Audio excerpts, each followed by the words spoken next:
இன்னைக்கு நாசி கோரிங் க்ரபு, அப்புறம் வந்து சோமியம் seafood, tandoori chicken and omelette மூணு தான். நாசி கோரிங் க்ரபு ஃபஸ்ட் டைம் சாப்பிட போகிறேன், எப்படி இருக்குன்னு பார்ப்போம். நாசி கோரிங் க்ரபு, முட்டை, கோழி, special Ali food corner, tandoori chicken,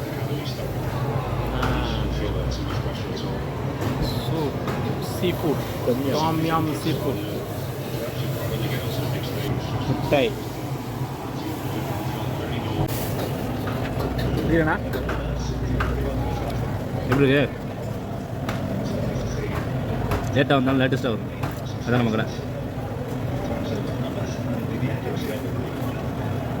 டிஃப்ரெண்ட்டான டேஸ்ட்டாக இருக்குது. நல்லா இருக்குது நாசி கோரிங் க்ரபு.